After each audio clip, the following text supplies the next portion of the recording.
It's honestly insane how well directed Dawn to Dawn is. Like, the consistency of the art and animation is legitimately jaw-dropping. Like, I know that this might be recency bias, but seriously, like, the color palette alone just speaks for itself. Like, the clash of gray, white, and red here just it really fits Dawn to Dawn so well, especially since it is a series that is super playful with its colors. It has a lot of colors, very vibrant, very reminiscent of Chainsaw Man, but at times it also can be very muted colors. That's at least what I envisioned when I was reading parts of the manga. And so when I see this sequence right here and just how it looks, and, like, oh my goodness, like, take a look at that real quick. Like, look at this eye sequence scene. Like, watch closely to Okarun's eyes, like, the way they move here. So, like, he looks at the camera, and when you see the eyes shift downward, that is, it's so clean, man. Like, the character acting to the, the actual choreography of the characters, it's impressive. Like, actually, the team that's working on this really is impressive in almost every single way, because, like, I just can't believe how solid Dawn to Dawn looks from, like, the start of the episode to the very end of the episode. You know what? I want to say a very controversial line. The animators didn't need to go so hard for this series. It was already set to probably be very prosperous and excellent, and the community was welcoming it with open arms, but they really went in at 120% with this show, because episode 2, like I said, it speaks for itself. Now, I could sit here and talk about the animation art for a good long while, but I'm not going to focus on that just yet. I will talk about more in this video, but I want to talk about more or less what episode 2 is about, what progressed, a summary of it, but also what we learned from the episode overall and what we can expect going forward. So first off, I really love the dynamic between our two main characters here, Ayase and Okarun, and how, like, one obviously is on the alien side, very infatuated with, like, just aliens and this, like, UFOs and all that, and then you have the other one that is very into, let's say, the supernatural, in terms of ghosts, spirits, curses, hexes, you get the point. And we already had this established in the first episode, but this episode really just bounces their dynamic off of each other, and we get to see how their relationship now is definitely become very, complicated, and they have become intertwined with each other now to where they can't really undo those knots that now have become tangled, because they now, in some shape or form, rely on each other. For instance, disregarding the fact of Okarun being currently cursed and he's missing his, banana down there, the point is that he actually is someone that wants a friend. And this episode, establishes it very early on, is that the reason why he grew so connected to Ayase, why he ran after her, and why he wanted to talk with her, is because, she was someone that stood up for him. She was someone that, talked with him and all that, and he wanted someone to be able to speak with, that he could have a mutual understanding with when it comes to just any form of conversation, like UFOs and all that, and you gotta love it. It's like a loner that just wanted to have a friend, and Ayase, she did this good deed because she is a good person, but she didn't do it expecting to become friends or anything. She just did it because she did what was right. And it showcases their dynamic, and it showcases where their starting point is and how it's definitely going to grow going forward, because the end of the last episode definitely set up for some form of romantic vibes between the characters, because it's like with, Okarun revealing his name as, like, Ken and all that, and then you have Ayase's like, no, do not say that name, you can't say that name, we're gonna call you Okarun from now on. There's a lot you can take away from this, because obviously her dream guy is someone called Ken, and meeting this nerdy boy and all that, believes in UFOs and aliens, it definitely is not what she theoretically envisioned in her life. But even disregarding that, their very relationship seems very playful and fun. They can tease each other, and they just enjoy each other's company. I mean, hell, this man Okarun got to go to her house in the second episode. Like, that's already major progression in terms of just romance alone. That's not even thinking of other elements that happen within this episode.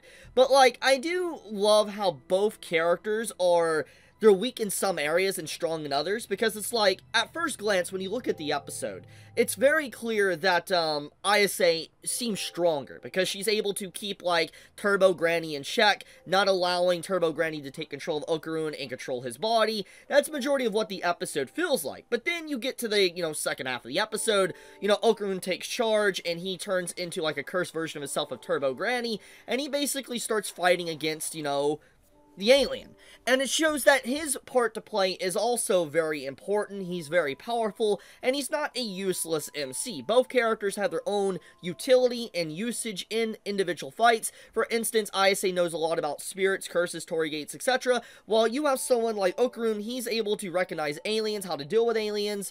That's basically what's going on. And I love, like I said, how the characters are able to bounce off each other with their personalities and their weaknesses and strengths to be able to succeed in the end, at the end of this episode of Dawn to Dawn.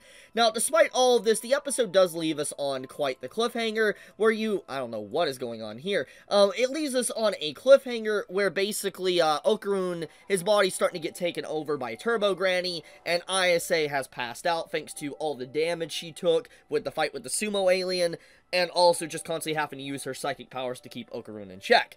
So it's like, yeah, the ending definitely led to a major cliffhanger, but let's be honest, this is very early on in the story, and I think that nothing truly bad is going to happen to the characters, at least in terms of death, but we can at least say that their relationship is getting even more complicated than we already seen. Now, can, let's say, Okarun control his powers?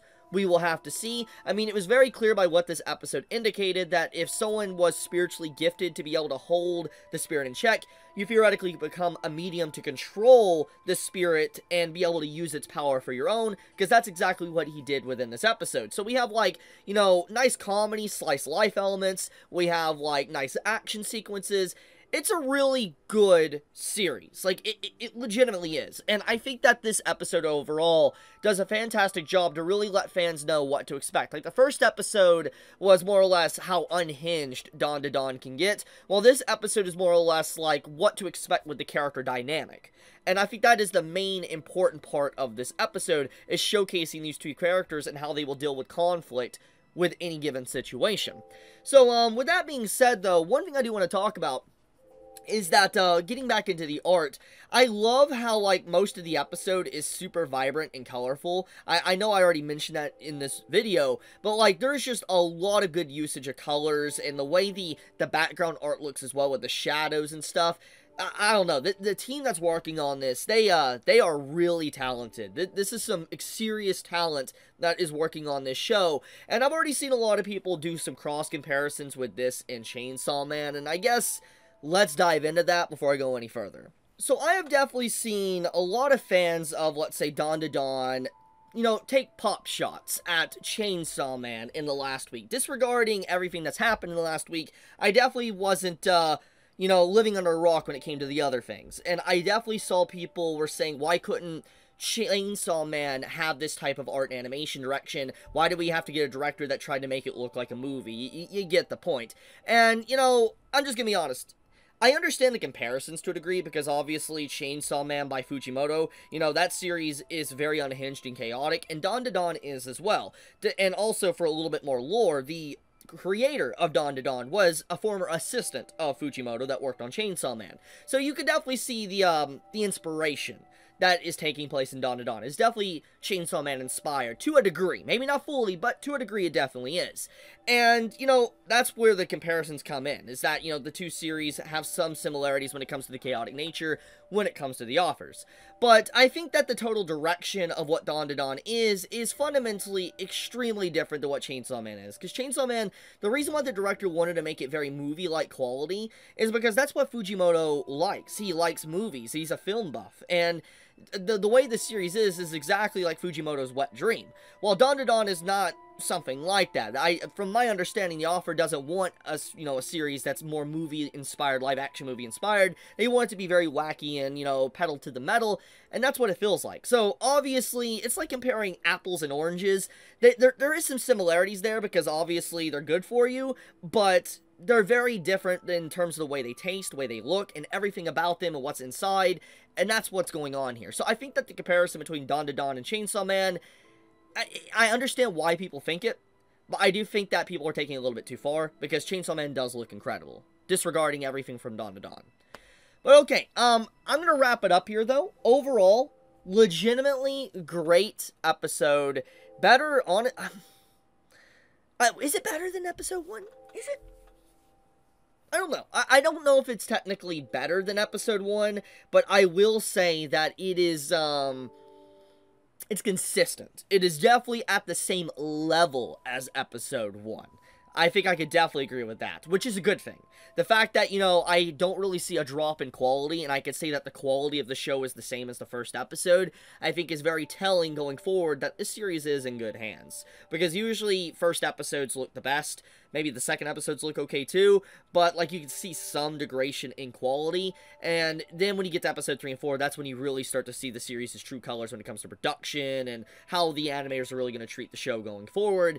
That's kind of what you can expect. But looking at the quality of episode 2, it doesn't look any worse than episode 1. It looks the same level, so pretty good news overall.